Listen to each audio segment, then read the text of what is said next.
skills and stuff like this. He absolutely loved it out there. I actually don't know why he came back. To be honest with you, but I'll probably homesick. What age was he then? Sean, was he very young then, wasn't he? Yeah, early 20s, 25, 26, I would say. Wow. But what a great fabricator, and he had a ball out there. He had a ball. Especially down in Georgia area. It was amazing. So coming back to TMC Costin, how many do we reckon are still in existence? I think I've seen various figures that it was less than 50 or 24, but I think we found about 15, 16. Either 16 that are knowledgeable, that are either in storage, being in restoration mode, something like this. I mean, there was we built more than 50 chassis, okay, but some kits were some projects were sold as kit cars, and the owners never finished them. But I mean, registered on the road cars was like close to 40 cars that were actually registered on the road, finished driving at some point, and I think there's a big surge in interest at the moment for people who are trying to get their hands on. I mean, I'm sure Billy gets asked, and he's asking me and things for people who are, Jay, if you ever come across one of those, let me know and I'll buy it type thing, But I was going to say, this is what I said at the start. There's a hell of a lot of interest in TMC Costins that you see comments pop up again, and it's all, where can I get one? But I didn't know that much about they're not it. there. Yeah.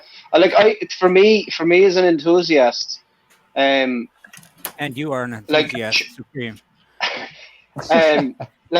Sean's mum was teaching me in second class when they were building cars.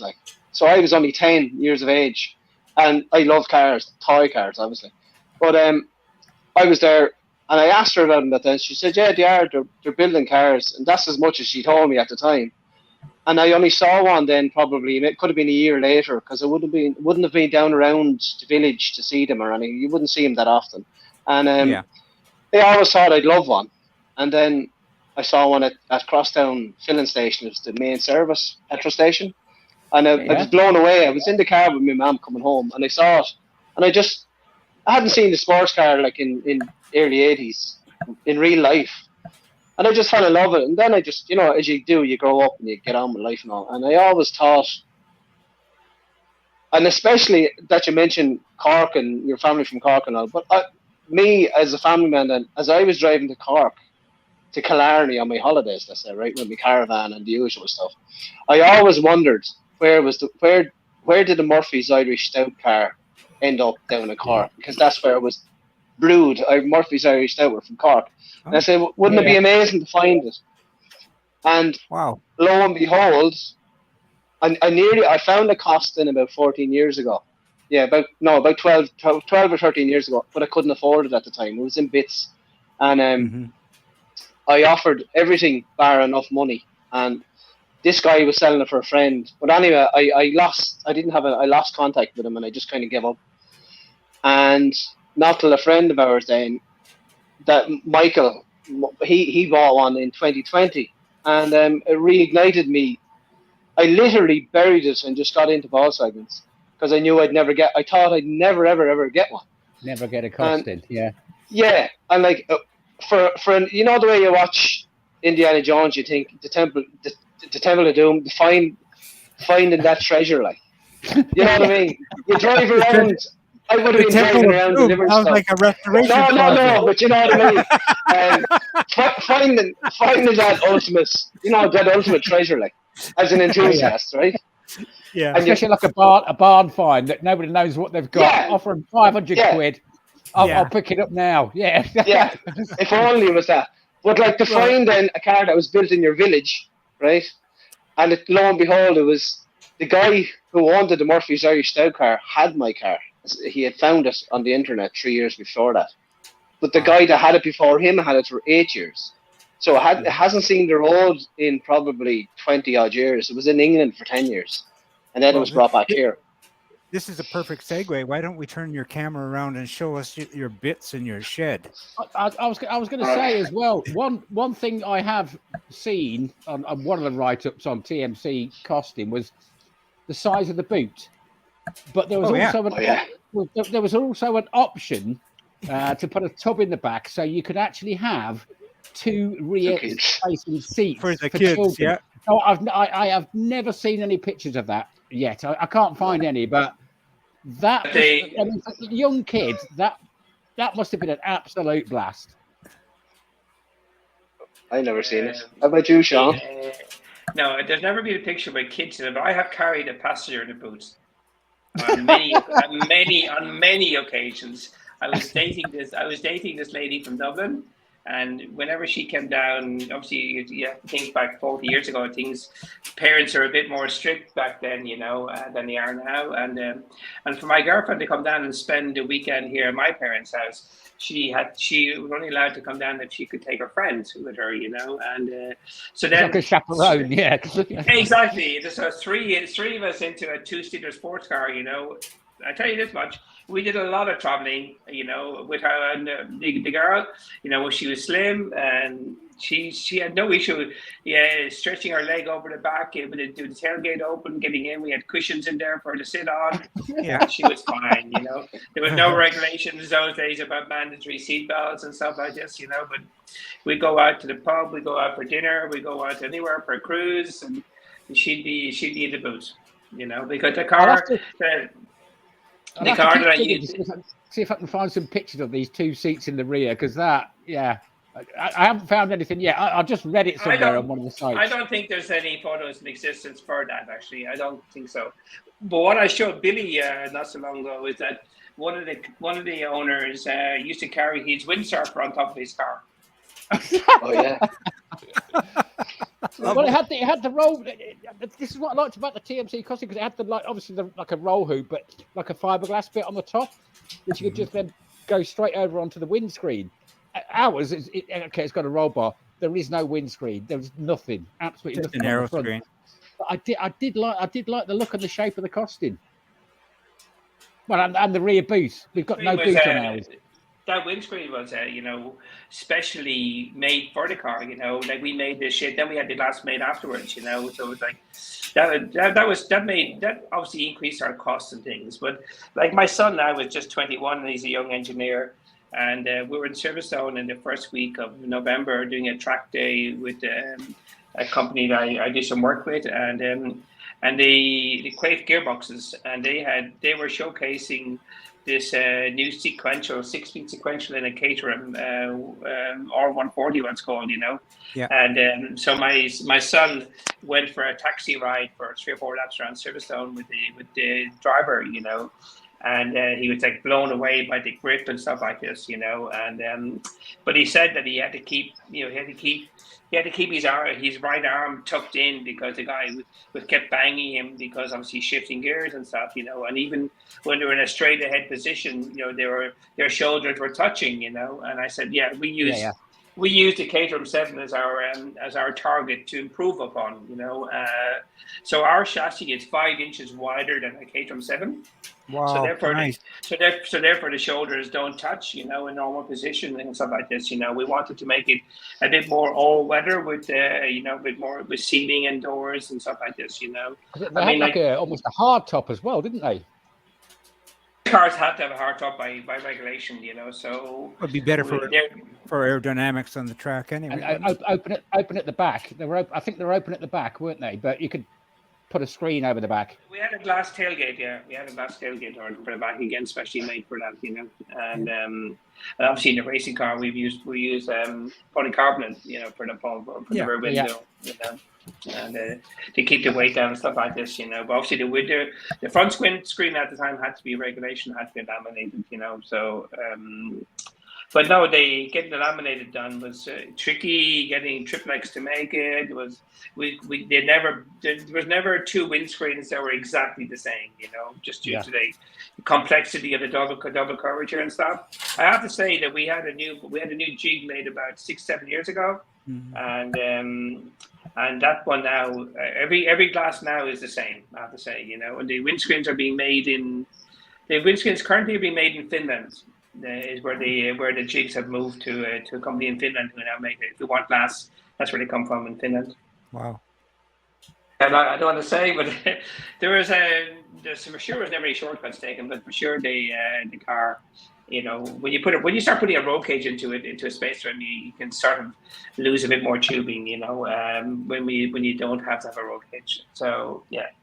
But definitely a quick car, you know, and again, you know, go back to the race car, you know. I think '84, you know, some of our competitors were starting to catch up with us, and we weren't winning races as regularly as we were before.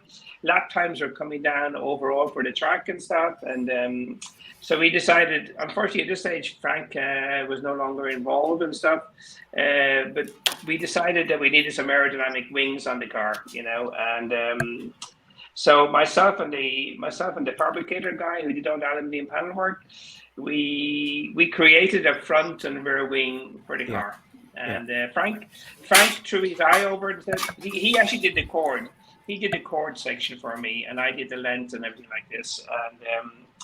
And our again, this is like 84, 85 maybe, and just by putting them on the car and going to Mondello to the track, and without any idea of what angle we should have about whatever, we just sort of like guesstimated, you know, attack angles and stuff. And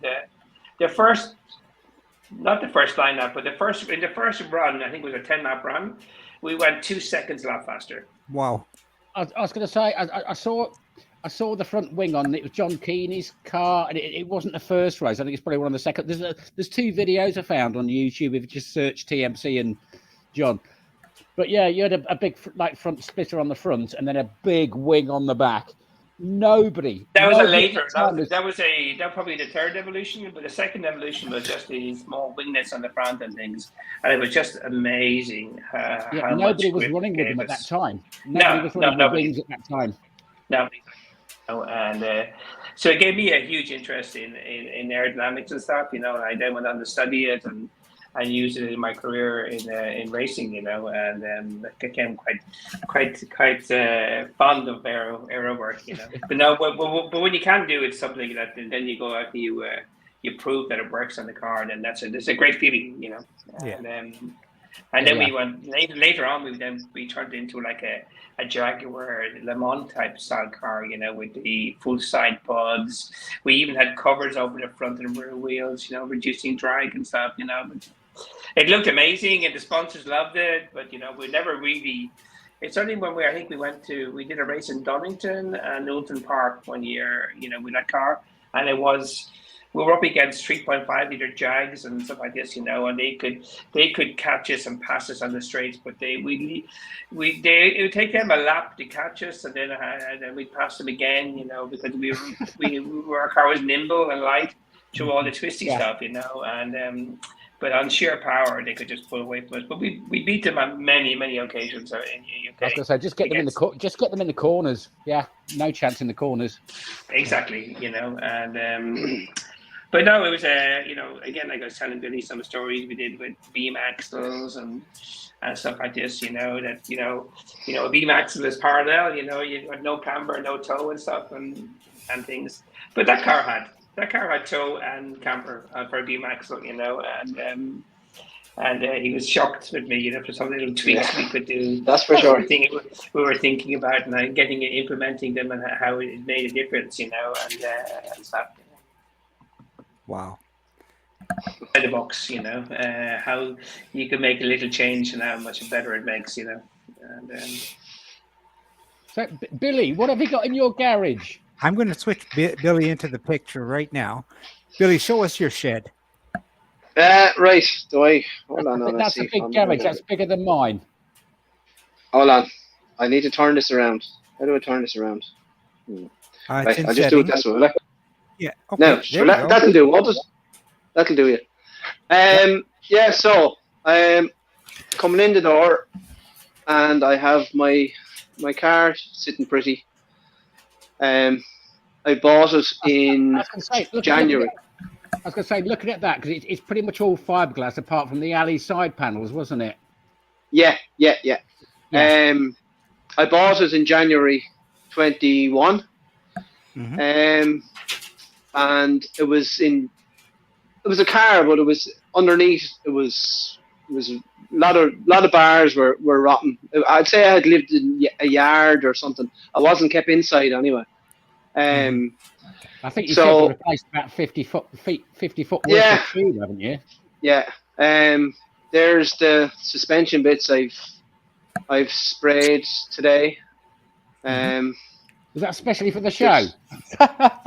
No. This is especially to get me back into it because I've cleaned up the shed just to, the way when you John- go away from a project, you leave it. Yeah, like, John, I think it's especially for the car.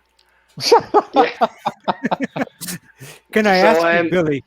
Can I ask you, Yeah. Billy, a question? When you got the car, when you received the car, was it stripped Yeah. down to its space frame, and then you're in the process of reassembly now, or what? No. condition was it in?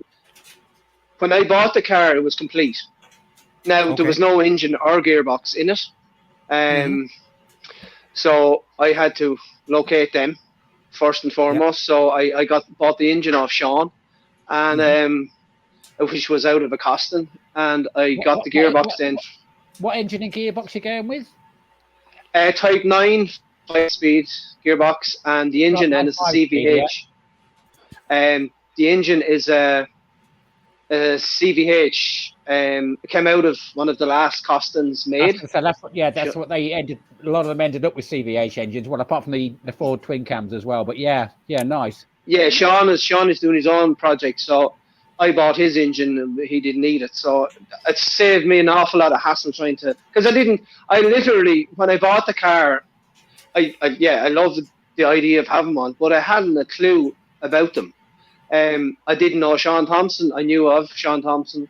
I heard of their brothers. The only guy I knew was Michael, and he would have been telling me the stories when he was obviously in his 20s, having the crack on race days and different good times. And I was just listening to those stories, which kind of engraved in me. Like, Jesus, imagine having one of these cars from your own village and getting a chance to own it and do it up. That shot you've got there, I can see all the chassis rails, and that's how Frank got the. He's got like 3 triangulation bits for the car. Oh, that beautiful triangulation! It's amazing. Yeah. So it reduces all the flexing in the middle between the front and the back of the car. Isn't it? I mean, it's absolute work of art. Sean, is that all square? If you look at the picture, if you look at the shot Billy is showing you now of the interior, you see that raised chassis section in the middle where effectively the underside of your knees. Yeah. The car, because in any kind of open cockpit car, you have all the torsional rigidity is lost in the middle because obviously you need to have occupants in the car. So Frank came up with this concept here to raise the center part because it was in a dead area anyway. Because obviously you need to sit in the car. So this amazingly increased the torsional stiffness of the car, and we had a university graduate did a wireframe torsional stiffness check in UCD on the car, and it was amazing how much that section added to the torsional stiffness, of the car. I was going to say, and what with the aluminium side panels will add a little bit. Are they riveted on or bonded on? Well, it would have been riveted, I would assume, in the old days. Bonded on the side. Bonded on the side, yeah. Yeah, and then riveted along the top here. It's similar, similar to what GBS are doing. They're bonding all there. Well, it's all aluminium on the side of GBS cars. Our MK's fiberglass, but the bonding available now is obviously much better than the bonding then, Yeah. But there's the back of the car. I have the back. So the rear suspension. You don't have the rumble seat back there.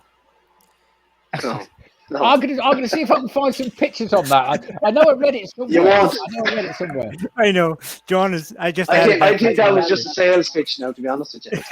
Yeah, I was wondering.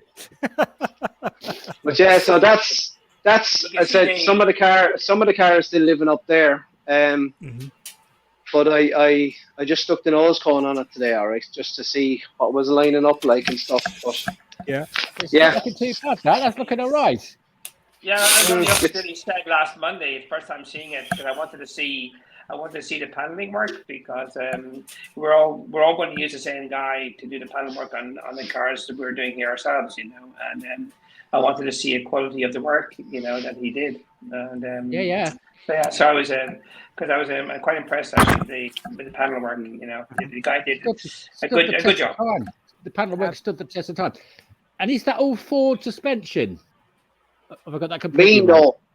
no, the later cars I think wasn't it that had Ford, but I'm still using the Chevette running gear. Okay, yeah. That's the Chevette back axle.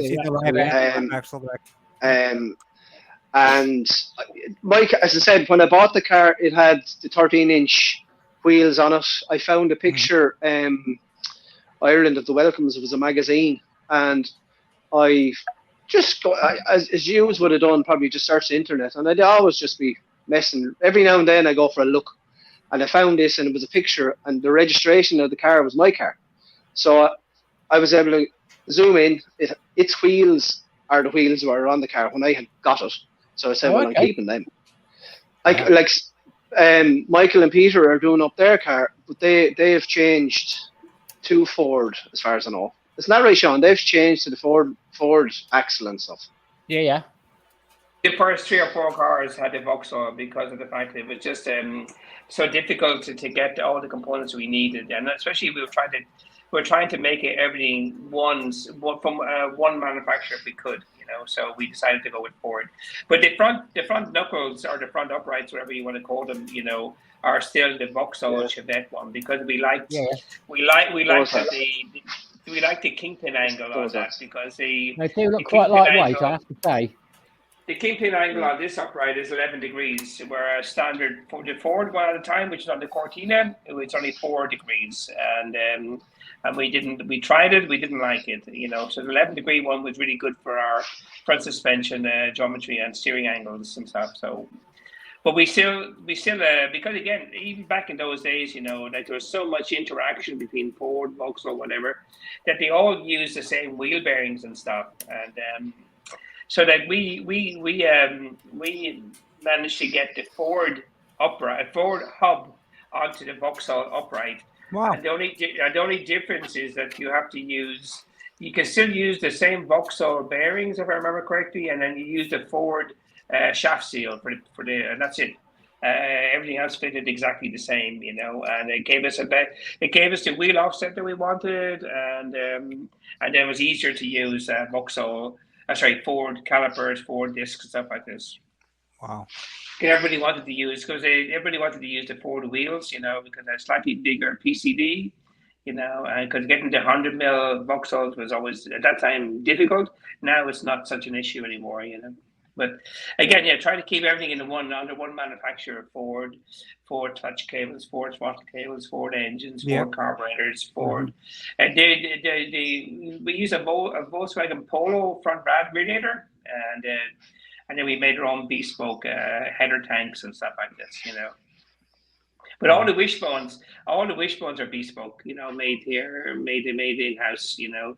All the trailing arms, the rear suspension are all made in house, and they're all unusually long in comparison to most other cars of this era. You know, the centers of the trailing arms, if I remember correctly, are like 16 inches, you know, so really long. So therefore, very little change in attitude of the suspension, you know, from road centers and stuff like this, you know, a long, strong panhard rod, you know. Again, the chassis. If anything, the car was designed to be slightly understeering, you know, is how we wanted to be in a safe mode, a slight understeered car rather than anything to do with oversteer. Yeah. Wow. And are they the doors hanging up in the background there? I can see. Yeah, they are. Yeah. And they are proper solid doors.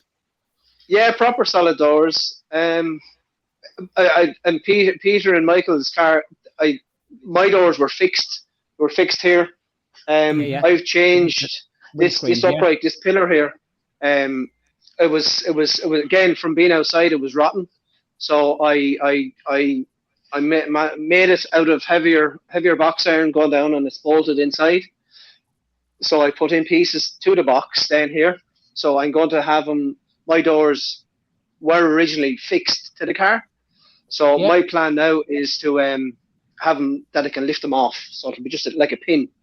You know what I mean? Yeah, Just a lift off door, so I can have it off. So it just makes more sense. But You can also my then- next task, Go on, carry on.